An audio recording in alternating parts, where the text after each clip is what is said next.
Hello and welcome everyone. I believe we've got everybody in here. Is that right, Victoria?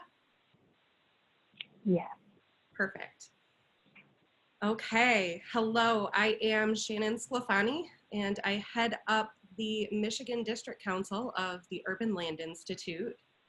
On behalf of ULI, I would like to welcome you to this virtual town hall meeting and just express how much we all hope that you are well and safe during this unprecedented time. I hope that this call will go smoothly, but also hope that you will forgive us any hiccups that may occur as we learn how to use this technology in a more expanded capacity than we ever have before. We will get there. We have already set the default for all of you to be muted for the majority of this meeting. And we ask that you also disable your video for the duration of the presentations in order to ensure that we have proper bandwidth. This meeting's presentation is being recorded and we will share the presentation on our website soon after. In just a few moments, I am going to turn it over to our speakers to start, but I wanted to share with you the format of this meeting first to ensure that we can maximize everybody's time. Victoria will be monitoring the chat for questions that you may have throughout the presentations. We've reserved the last third of this meeting, so 20 minutes, for a robust question and answer session with our speakers and with each other. So please allow Victoria to call on you to unmute and ask your questions during that time.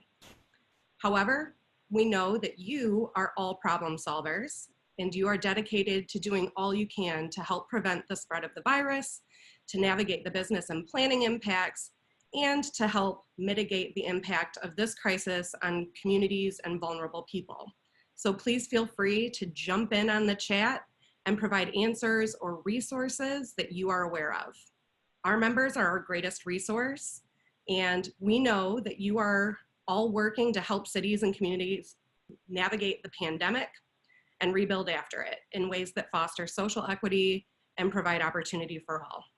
This town hall is meant to serve as an opportunity for us to hear from all of you about how ULI Michigan can serve as a resource and understand what content would best serve you as our members and community. We will use this input to guide how and what we communicate in the coming months to understand the best resource that ULI can be to you as a community. We know that this is a very challenging time for ULI members, our partners, and their colleagues and families. Our thoughts go out to individuals and communities who are coping with an ever-deepening health and economic crisis. As our ULI family, we want you to know that we are here for you. We are committed to doing all we can to support ULI members and their partners as they navigate this strange new world of ever-changing information and worry. And although we can't come together in person, as is our practice with meetings like this one, we're coming together virtually. Now and in the coming weeks, ULI is rolling out online and web-based contents of all kinds, dedicating to informing and connecting ULI members. We need each other now more than ever, and now more than ever, we need policies, solutions, and strategies that lift up everyone and leave no one behind. With that, I will turn it over to our co-chairs of the District Council, Dan Cassidy and Jill Ferrari.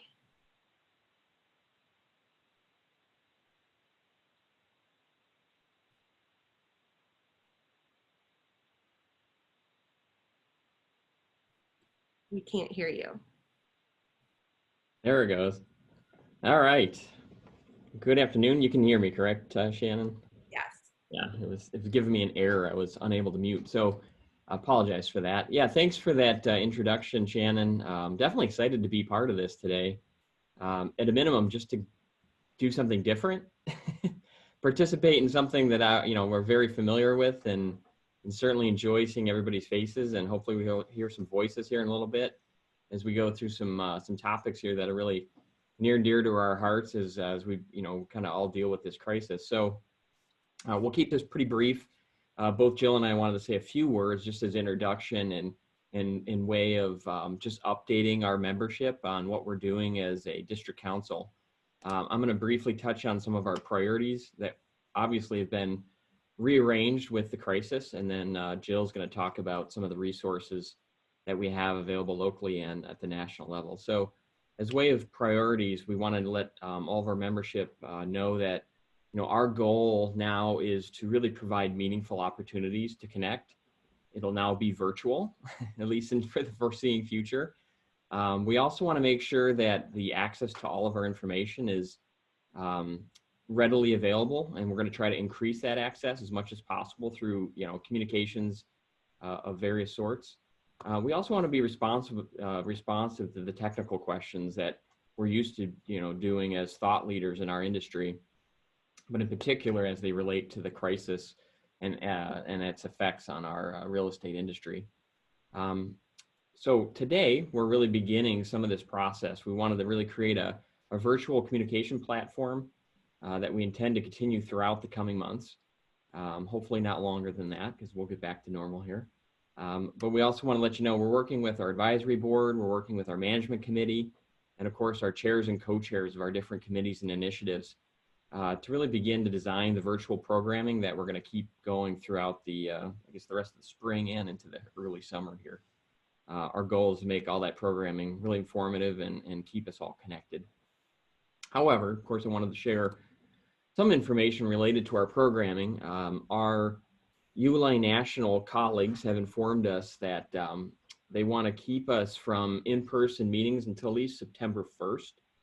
I know that sounds like a ways out there, but at this point, it's with the best information that they have. We want to put some restrictions and kind of set expectations that we really have no plans to conduct programming in person until then. However, they note, and we'll note that conditions are always changing, and as things change, we may adjust that date. In the meantime, though, we want to let you know too, some of the programming that we had scheduled for this spring, one being our real estate summit, and the other one being our lifetime achievement dinner. We've made the decision as a advisory board and executive committee to postpone those two events until 2021. We just didn't feel like we could conduct those here kind of in a hurry or reschedule them for later in the year without causing other issues. That being said, our annual meeting, which we typically conduct in the summer, we're still planning on holding that, but the format is a little bit up in the air right now. The timing of that, usually we'll do that, mid to late summer. Who knows what the world's going to look like by then? It's possible that'll be a virtual event.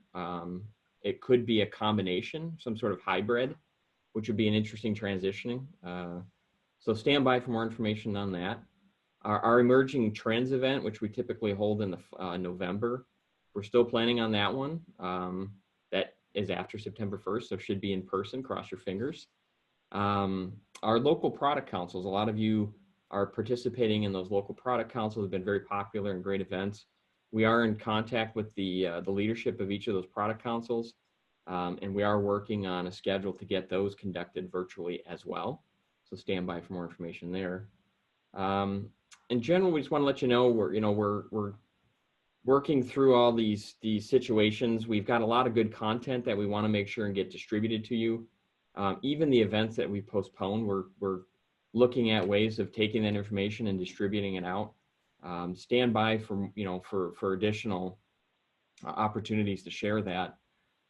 We may actually set up additional webinars on particular topics or components of some of the like the real estate summit that we had planned. So hopefully we can stay connected and keep some sequence and rhythm to different events over the coming months. Also wanted to share, we're looking at some social hours and some networking opportunities. Of course, it'll be virtual. I think a lot of us are getting used to the idea of a social happy hour, which I've done a few of those and they're actually quite enjoyable. It's a little odd to sit on a screen and sip on a beverage, but it does work and it's a great way to stay connected. So we're looking at some of that as well, and some of our colleagues are looking at holding some of those events in the near future. Finally, my last part is we want to hear from you guys on what topics and issues you want to cover.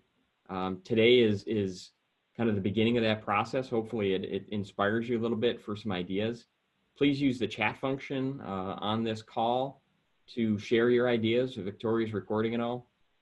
And or email Shannon or Victoria if you have ideas, because we certainly want to tailor all of our programming here in the near future to your needs. So that's all I got to say. I'll turn it over to Jill for some additional info. As Dan said, one of our primary goals is to keep you all connected and informed during this very difficult time. Please visit our ULI Michigan website. We have a COVID-19 resource page that has a lot of information on it. It's being updated daily and includes resources from our global librarian at ULI National, who is tracking useful articles, webinars, and links to current information on the crisis and the real estate industry. If you have not been receiving information and feel disconnected or out of the loop, we really suggest logging into the ULI National webinars that are listed on our ULI Michigan events page.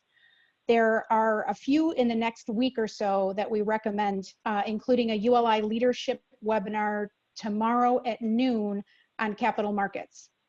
The previous ULI leadership webinar on leading through disruption from March can be found on Knowledge Finder on the ULI National website. As many of you know, of course, the spring meeting has been canceled. ULI National is working to provide a large portion of the content that was proposed for that meeting in a virtual format. When we have more information on that, we will post it on our website. And as the previous slide mentioned, we are tracking the status of the emergency stabilization and economic recovery stimulus packages and how those funds may impact our industry. And as we get that information, we will also post that on the website. If there are additional resources or information on particular topics you can't find at these locations, please let us know. We really want to do anything we can to help. With that, we'd like to introduce Anita Kramer. Anita Kramer is Senior Vice President of the ULI Center for Capital Markets and Real Estate. In this position, she directs and manages 3 programs: Emerging Trends Americas, the semi-annual ULI Real Estate Economic Forecast, and the New Deal Profile Program. In addition, she provides support to the ULI McCoy Symposium on Real Estate Finance. She's with us today to give a short trends presentation in this rapidly shifting environment, so we're really eager to hear what she has to say. Thank you so much for joining us, Anita. Okay, can you hear me? Yes. Okay, so thank you. So good afternoon. At the end of November, ULI Michigan held your Emerging Trends event, and you heard what was on the horizon, the emerging trends that would impact the real estate industry broadly over time, meaning that they should be unfolding over the next several years and over the next decade. So to start off today, let's just take a quick look way back to November. What did our world feel like then? So next. So in one word, that would be optimistic. So this chart is a reminder of what the industry anticipated in 2019, towards the end of 2019 for 2020. And we asked people what their, what did they expect in terms of their profitability in their real estate business for the following year. You can see that, so if the orange is good and the blue is excellent, so total, that was the vast majority of people were feeling pretty good. Although if you compare the 2016 excellent to the 2020, the excellent was getting smaller, which is what you would have expected as the recovery and expansion was going on for 10 years. But of course, when people answered this survey, it was always with a caveat that a black swan event might occur, a once in a century event. So here we are, an unimaginable black swan. But it will end, so next. And when we have recovered, we'll return to thinking about the next decade, which was the theme of this year's Emerging Trends. The question today is, will the emerging trends identified in the report still be in play or altered by the impact of COVID-19? So instead of going through a checklist, I thought we could look at a few example trends. Next. So there were 10 trends altogether this year. There are 3 categories. A changing map was the first one, and there are 4 trends in there. So let's take a look at the 4th one, hipsterbia. Next. So here's a quote that gives you the flavor of this trend. You can take the hipster out of the city, but you can't take the microbrewery and bike share out of the hipster. Next. So looking at the 3 largest adult generations, the millennials, Gen X, boomers, the majority of each lives in the suburbs. So this is nationwide. So even millennials, although right now a slightly smaller portion of that generation live in the suburbs than the other 2. Next. And look where people are moving. So the majority of moves in any one year, typically about 2/3 of those moves are within the same metro area. So this looks at those moves, and this is looking at the moves from 17 to 18, which is the most recent data. So the largest number moved within suburbs, that's the suburb to suburb designation on the left, and very close behind is the group that moved within the city. So these 2 groups by far the largest, and people seem to stick to the kind of the living environment they know. So following these 2 groups is the people that move from city to suburb, and the smaller group is suburb to city. So the city to suburb moves are 2.5 times more than the suburb to city. So that's up from 4 to 5 years ago, when it was just 1.5 times more. So it used to be kind of more evenly balanced. Now it's 2.5 times more. So overall, people are choosing the suburbs than the city, or more people are choosing the suburbs than the city. So next. So this looks at the breakdown of each type of move by generation. So you see that millennials are doing the most moving, which makes sense given their age, time of finding that first job, moving for the next, for figuring out where to settle, at least for a while. What's interesting is that they are right in there doing all types of moves. And of the millennials that are changing their locational type, the number moving from city to suburb is greater than suburb to city. And again, that's 2.5 times more now. And then 4 or 5 years ago, that was only 1.5 times. Next. So we see that the expectation that millennials would begin to move to the suburbs has become a reality. So this generation, however, is putting their own spin on the suburbs they are choosing. So the question here today is, will this trend be impacted in any way by our current situation? So we think yes. If anything, we believe this will be more so, even if it's only turns out to be only on the margin. So people living in small apartments and condominiums in the city core may crave bigger places to self-isolate, quarantine, or shelter in place if ever that was needed again. And a yard where you can go outdoors and move around and not worry if you're within 6 feet of someone else. So all this would bode well for single family rentals as well as for single family for sale. Also, the ability to effectively work remotely has been perfected. Maybe this makes living in the suburbs more attractive to a few more people. Or maybe even more attractive could be the suburbs of another smaller and even less expensive city.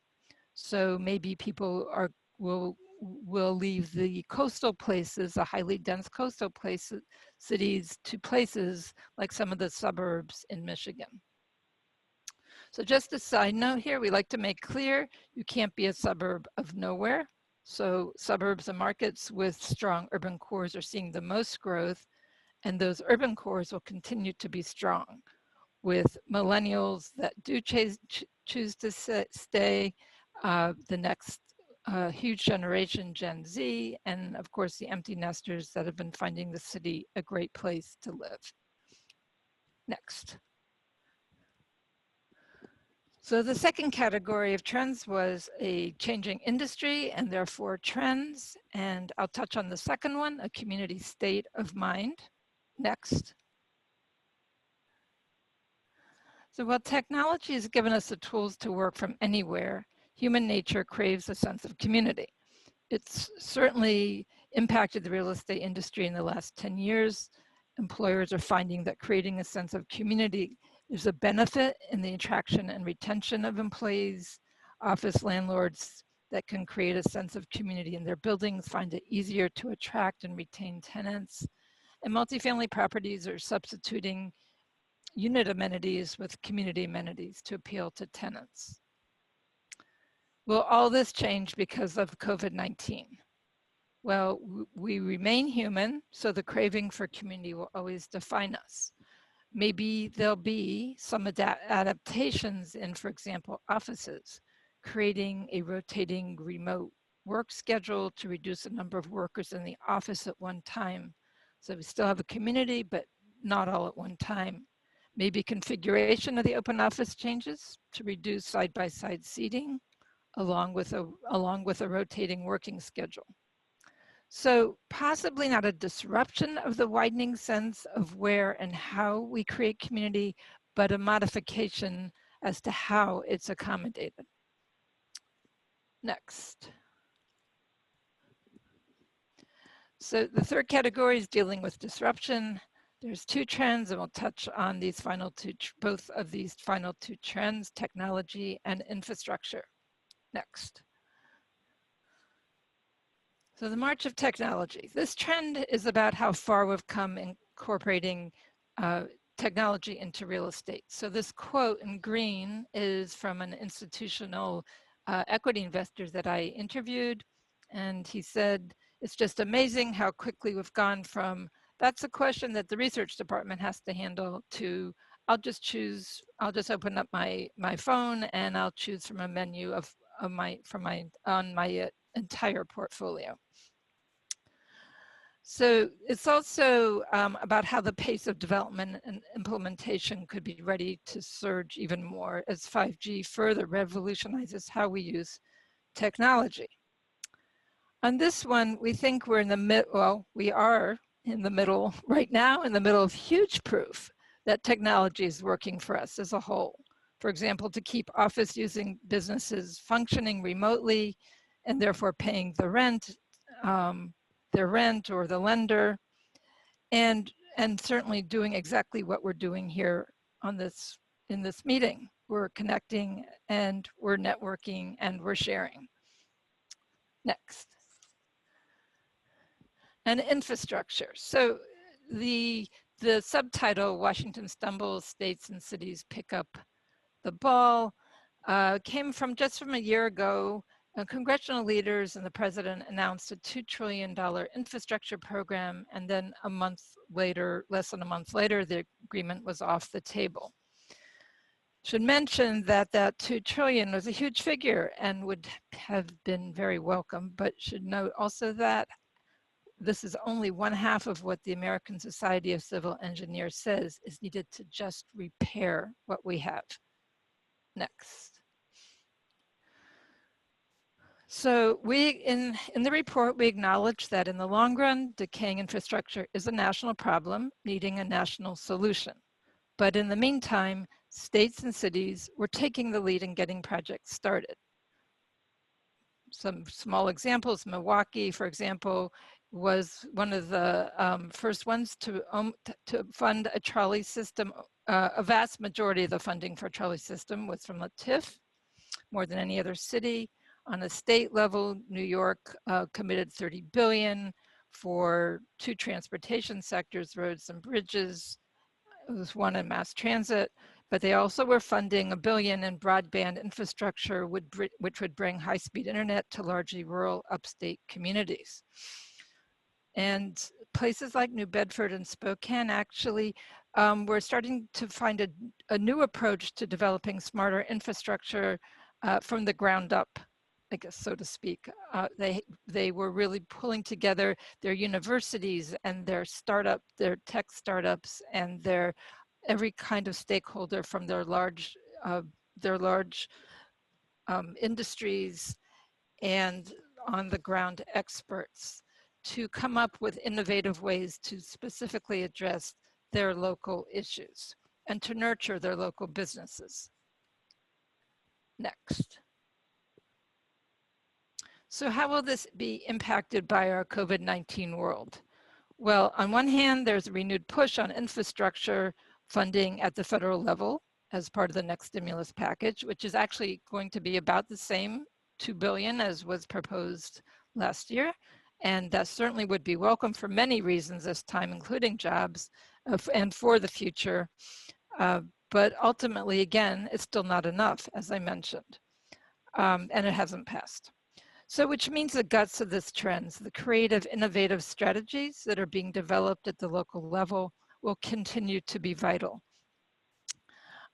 This approach, a local approach, can be nimble, engage so many different stakeholders, pulling the community together, and are the grassroots efforts that address the specifics of any one location, while having the potential to be scaled up and be applicable across the country.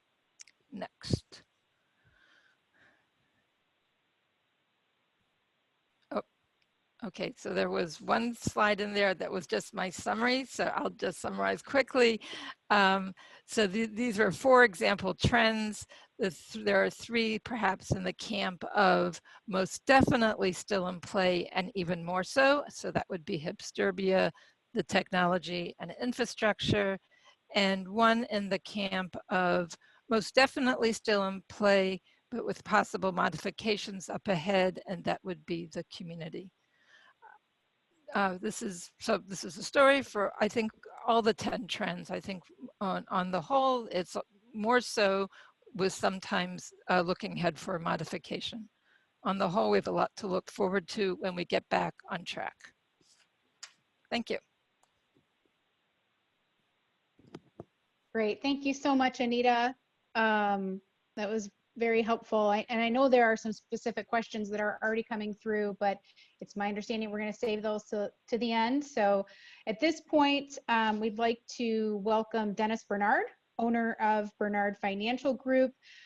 Bernard Financial Group was started in 1991 and specializes in both debt and institutional equity placement for commercial real estate borrowers and developers with commercial lenders and institutional joint venture participants. Since its inception, Bernard Financial Group has financed over $15 billion for their clients. We're so excited to have you here, Dennis. Try to give us a little good news mixed in with the rest of the news. Oh, we need to unmute Dennis. There we go. Okay, can you hear me now? Yep. That shows you not everything works. We're up to 22 and a half. We're up to $22 billion we've placed. Oh, right. Sorry, my info is old. That's Good okay. for you. That's okay. We're going backwards with workouts right now. All right, let me go through, give you guys a brief update of everything that's going on in the current lending market. I'm going to break it up into 2 parts. 1, what lenders are doing. And after we talk about that for 12 seconds, we'll talk about modifications and what they're doing to assist existing loans. To do real quickly, this was a survey. Bernard, we're part of a national network, the Mortgage Bankers Association, and they roughly every Friday, they've been pooling about 50% of all lenders. That includes banks, life companies, CMBS lenders, agency lenders, and the mortgage bankers across the country. So this has become a pretty good intel for what's really going on in the industry. And here are the key findings. Most lenders have shifted from doing new loans to supporting their existing book of business and doing modifications and workouts and trying to triage all the requests. I'll talk about that in a minute. As I'll show you in a minute, new deal demand has slowed considerably compared to last year. Last year at this time, we were on record pace. We started the year ever so slightly off a record pace, but doing good and doing very well. But for the most part, lending volume has slowed considerably, but we are still closing loans. Instead of closing 4 or 5, 3, 4 loans a week. We're closing 1 loan, 2 loans a week. Those are in the pipeline. And for the most part, those loans had to get a little bit of restructure. And I'll talk about that in a second. Quotes for new commercial multifamily loans are limited. There's maybe only a quarter of the lenders are in the market right now, because again, they're really focused. We'll see what happens as we get through the month of April. Lenders, and this also affects lenders. There was a great question that Anita was talking about the changing of workplace for office and environment. And Carrie, you had a really good question. Lenders are worried about the yin and yang, because you're not going to want, the trend has been to put people closer together in office space and make it more efficient and jam people in. But coming out of COVID-19, are we going to stretch out? So we're going to stretch out a bit. So you've got one side that says, look at all the technology we have and people can work effectively at home. But at the same time, you have people that have been clustered together in workplaces that are going to spread out. And lenders for office aren't sure, what does that mean? Which one of that tug of war is going to win? Lenders are being much more selective in the quotes. They have their choice of which ones. So if you have a 75% loan on unanchored, no credit, month-to-month leases, you're not going to be successful. They're going to lead towards loans that are more institutional quality and a more guarantee of having sustainability of income. Now let's break it down to some different capital sources. Fannie, Freddie, FHA, small Fannie and small Freddie remain active. What kind of loans are they doing? Their interest rates blew out initially as high as 5%, but they're now back down to the 3.5% to 4% interest range for Fannie and Freddie and FHA. But there's a new twist to it. If you want full loans, you're going to be required to put up 6 to 12 months of an interest reserve. So they'll still do the loan. You can still get a 3.5% to 4% rate. You can get 5, 7, 10, 15, 20, 25-year money, but you're going to have to put up 12 months of anywhere from 6 to 12. They keep saying 6 to 12. I haven't seen any 6s. They're mostly 12. 12 months of an interest reserve for the life of the loan. Life companies have pulled back. We'll show them in a minute. But if, again, life company interest rates had gotten down before the pandemic, somewhere between 3 and 3.5%, if you were lucky enough to get in on that, good for you. Then they blew out to about 4.5. Now they've come back to around 3.5 to 4.25, depending on the lender. There are several life companies that are actively lending, mostly on the small side. We're very active with several of our smaller life companies. They're looking for, we're now, they're looking for a sustainability of income. And again, even some of we're doing some large life company industrial portfolios, and we're still closing those, but those too want an interest reserve, because we're not sure how long, communities and states will be closed down. Many banks in the sampling have acknowledged they pulled back. Why have they pulled back? They've been busy doing the SBA loans. That's all they've been doing. They've pulled all their lenders, and they're very concerned about their balance sheets. So even though the banks say they're open and they're available, they really aren't doing a lot of business. And then when it comes to CMBS and REITs, they have been totally out of the market. Now, what they are willing to do, the CMBS lenders, they're willing to size loans, sign up applications, but there's a hole in the application of what the interest rate will be. And it'll just be whatever the interest rate will be when you're ready to close. And they're not going to be ready to close until the markets open up and come back. Again, differences by property type. Multifamily, industrial, and office are most quoted. Multifamily, of course, is leaning towards the agencies. Industrial and office is still being done by the life insurance company. Retail, obviously on a very select basis. And lodging is non-existent.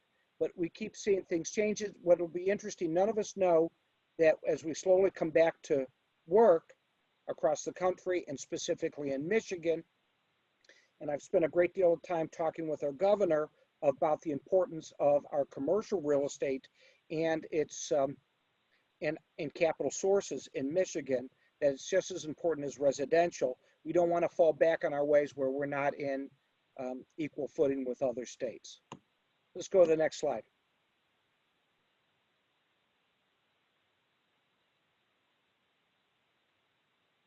Here you have, again, just broken down recently by just last week of the 5 major food groups. You can see nobody's doing any lending for lodging, very little at all for retail, and most of it is multifamily. You can see is really by the agencies and by the life companies.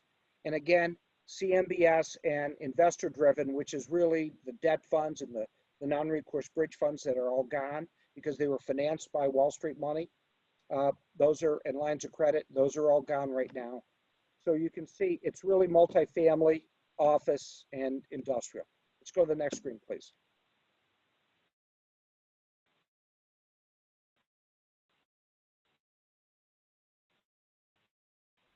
Agree to say, but you can see banks are doing a little, agencies are doing a lot, CMBS, nothing, debt funds, nothing, and life insurance companies, for the most part, are quoting.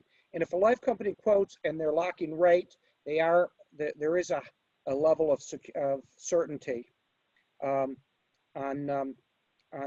closing. The life companies have been very good with closing what's in their pipeline. Let's go to the next one. And again, just another breakdown. As you can see over the course of the few weeks, you can go back to March and you can see the volume of banks that were quoting. Everybody was quoting March 20th. Now it's down to about 20%. Agencies are, for the most part, quoting. I'm not sure who's not quoting there. CMBS was already starting to fade. They really started to go by March 13th. Now they're not quoting. They are taking apps again, like I mentioned, but not really quoting. Life companies went out when corporate bond spreads blew out. Their rates went out, as I mentioned, to 4 to 5%. Now they're back under 4%, and debt funds are gone. Somebody asked the question of, how are we getting loans closed with the county offices being closed? That was a problem for the first several weeks, but I see one of my favorite and the best title company, Patty Meadows, is on the call, so maybe at the end we can unmute her and she can talk about it. But title companies have been working with lenders and with the municipalities to ensure over, and we have been able to start closing loans. About 2 weeks ago, we've started closing loans, and we're getting loans closed again through the title companies. And I'm sure Patty can add a little more to that because she's been instrumental. That's, now let's talk about workouts and modifications. That's when I get to start drinking.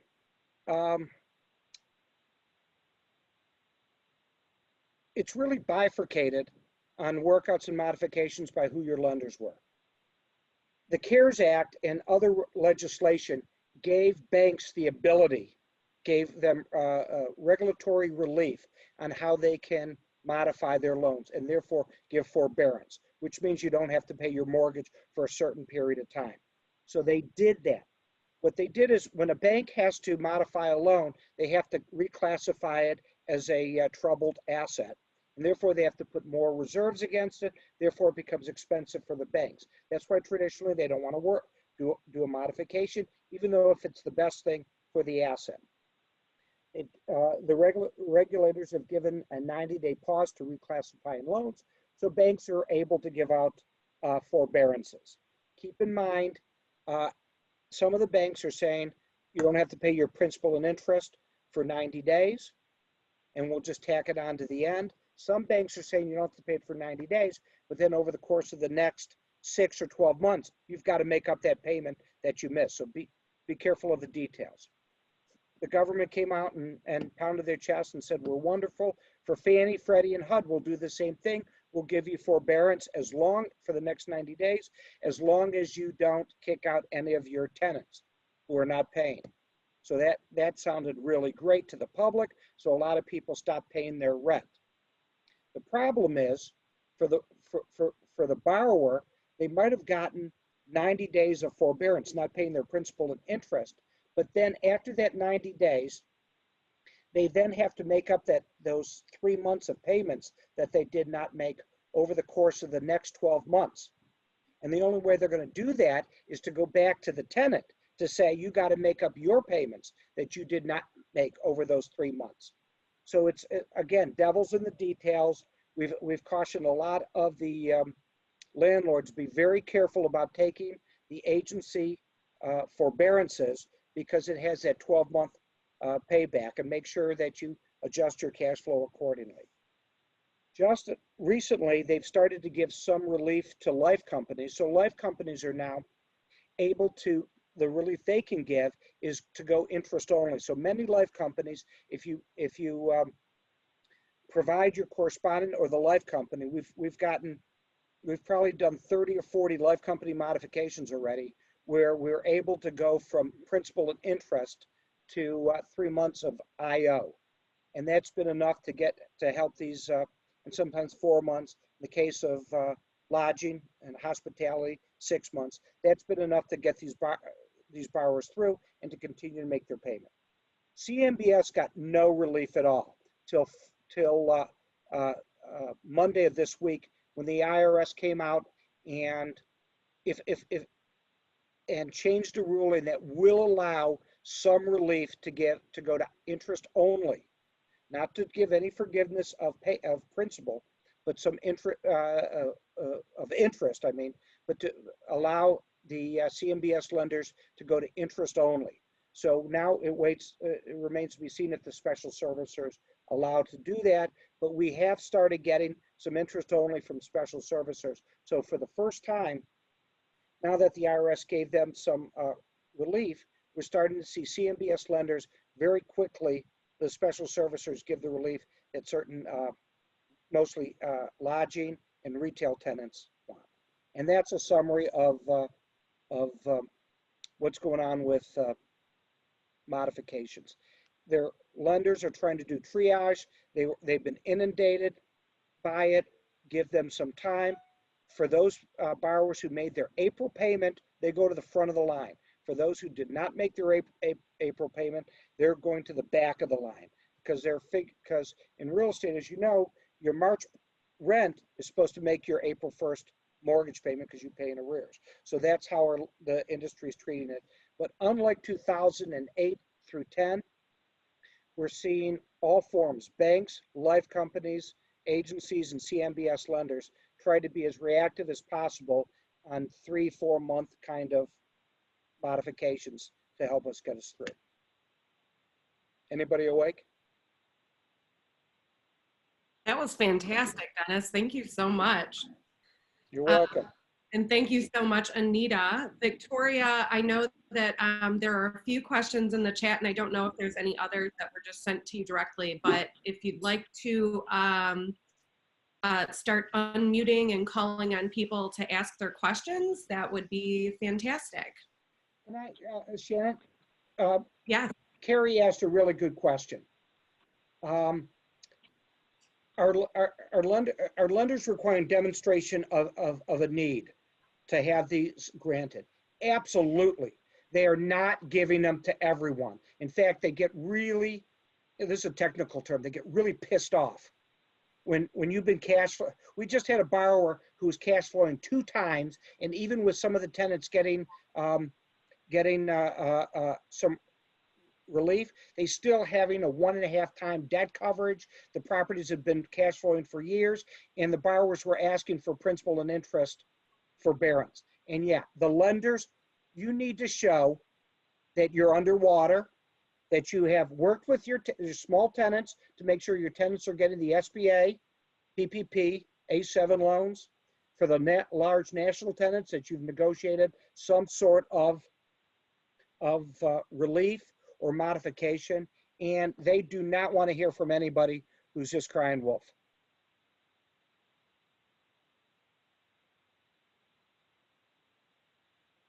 That's all. Thank you, Dennis. And we also have a question from Bob Dykstra. Bob, do you want to ask Dennis your question? Sure. Do you think that SBA 504 loans are going to start coming back, especially for ones that can create quite an amount of jobs in the short term? I really don't know, but I wouldn't be surprised, Bob. It does make sense, right? Yeah. Yeah, you would, just intellectually, you would think so. By the way, let me say one other thing. We've gotten a lot of questions about the SBA PPP A7 loan. You do not need lender approval to get that. That is not, your real estate is not the collateral. So you don't need approval from your lender. You can get those loans. You just can't get through the logistics nowadays. Yeah, right. And also, they're out of money. I don't know if anybody's heard, they have blown through the initial 350 billion.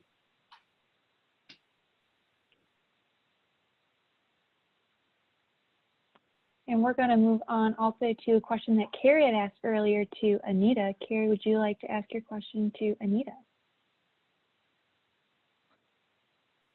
Sorry, I'm not tech advanced, so I had to figure out what button I was hitting. Yeah, Anita, you touched a little bit on it, but I was curious as to how you see both the short-term and long-term impact in the office market, given that everybody has had to really figure out how to work from home remotely, and not just about social distancing, but from really a demand of the way we work globally going forward, and how you see that impacting that industry.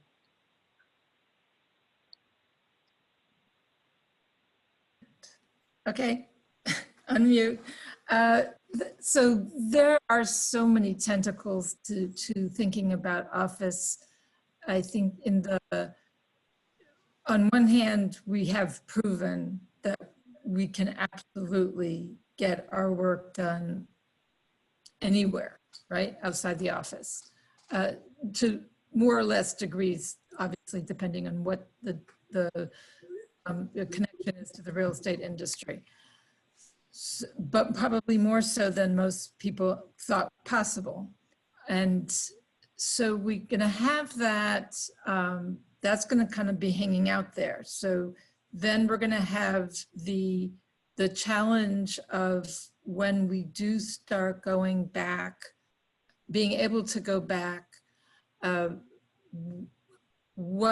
how close should people be, and whether and how long is that thinking going to be needed, and is that thinking just going to be part of who we are now, because the downside is just so extreme. So then you start getting into the existing offices, let's say the open office. So ULI headquarters is completely open. We're very, very packed in. We have a lot of open area, cafe area, but our sitting area is very close. How much can that be remedied by a evolving presence, revolving presence? How much can that be remedied by using up the open cafe space and spacing people more apart? But on the other hand, then what do you do at lunchtime? So these, and then how much money does that require to make those adjustments? So I saw an image, I think, is someone in China, that they had lunch tables, but they had a clear plexiglass divider across, going down the middle, so people were, when they were eating, they weren't spewing that whatever carries the virus when they were eating. So so there you have a cost, a logistics challenge, and always weighing against, but we've shown that we don't really need to be together. So, so I'm not coming to a conclusion. I think we do need to be together. There may be less time that we're together. I think we're craving that. There are, as much as I'm on Zoom 12 hours a day, working with people and being successful, I crave that time where I can just walk over to someone's desk. It's just much more efficient to go walk over and ask them a question or engage in conversation. I'm sure I'm not unique. That's just the way it is. So it's going to be, I think what Dennis said, the yin and the yang. It's going to be push-pull for a while till we figure out what that norm is. It seems that it's going in the direction of the industry may need less space ultimately. It also could be that suburban office starts to be a little more attractive than it has been, because, I mean, completely lost any of its attractiveness. But if people are working, there are more people working at home, at least more days a week than they were. Even if they do go in, that there could be outposts in suburban locations, or that could just be where it is. Because if you're not using your office as much, maybe you want a less expensive, more well-spaced buildings and more open space for your employees to be able to move around. So those are a lot of different directions, and I do think the near term will be different long term, but it's just harder to, you can see the challenges in near term. I just think in the long term, at least on the margin. I mean, right now, that's what it looks like, but as we all say, everything is changing every day. I'm sorry, that was— Thank you, Anita. Are there, well, that's quite all right. Are there any other questions we can answer right now? We have a few more minutes. I got a question, Bobby. First of all, thank you, Jill, Dan, for setting this up, and Shannon and team. I think there's a reality coming, because we don't know what it is, but how much interaction and how soon people will be gathering together.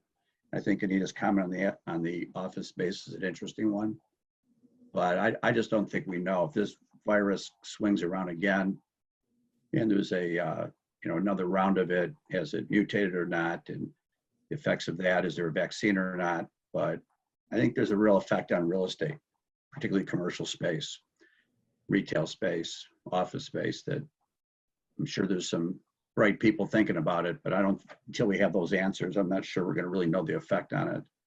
My question is going to get back to the financing a bit, Dennis, if you could. When we had our little chat there offline, you said that the IRS recently made a ruling. And was this something that just happened this week? And if you be specific, why the IRS on the CMBSs would intervene? Is it a tax issue? What is it? It's a great question, Bob. It's a great question. The problem, it was on Monday of this week, on the 13th, the IRS sent out a ruling at the end of business on the 13th. The biggest problem why CMBS has always been difficult to allow modifications or any workouts is because there's so many different levels and different people and different regulators that affect a CMBS loan. As you know, those are multiple properties, usually around the size of $1 billion, cut up, sold off in different tranches, AAA tranches, AA tranches, so forth, all the way down to the unrated piece, which is usually called the B piece. So what happens is you have too many people to make a decision on what's the right thing to do, because if you forgive something that really hurts just the B guy, so the rated pieces don't want anything. So you have one set of 5, 6 different people there. The other problem is when it's put into a securitization, commercial mortgage-backed security into a securitization, it has a unique tax status. And that's where the IRS comes in. That if there's too much modification to collateral or to the structure of the securitization itself, or the viability and rating of the CMBS, it can potentially, the whole securitization, lose its tax status, its tax-free status. So that's why it's tax-free status. Yeah, the securitization. So right, it becomes a pass. So it becomes a pass-through, if you will. Right. So the issue became one of the reasons why, forget all the different stacks of the bondholders and the B piece, was there's just a reluctance for any much movement to risk the loss of the tax status for the whole $1 billion, right? So by the IRS gave them a short, and the industry is still trying to parse out what it means, but short-term relief to allow minor modifications to go interest only, not affecting principal, but to go interest only for temporary relief during this period of time. Without affecting that tax issue. Correct. So then it's going to be on the hands of the special servicers. Well, it's going to be in the hands of the special servicer and what's known as the CCR, the controlling class. When the industry looked back on how they handled things back in 2008 through 10, they saw that the special servicer had too much control, because the special servicer usually, in many cases, was related to the B piece buyer, the unregulated piece or the first loss position. So they were more concerned about themselves than the collateral and the whole stack. Right. So now there's something even above the special servicer, and that's the CCR, the controlling class, and that's a third party that's there to try and officiate and mitigate each of the different classes. So yes, it's going to be between the special and the CCR. And unlike in the past, where you had to miss 2 payments to be moved to the special servicer, the special service, the master servicers and the primary, we're primary servicer of about $4.5 billion of CMBS loans. If we're able to say right away that this is a modification required to go to the special servicer instead of simple lease approvals or things like that, which can be done by the primary or the master, it's moving to special right away without missing a payment. So it shortened that 2 months just to get to the special servicer, went from 2.5 months, went down to about a week to 2 weeks. So that's been an improvement already. Thank you. It's still no fun, but Yeah, but something. Yep. Anita, we have one more question for you from John. John, would you like to ask Anita your question about common areas? Sure. Anita, thank you.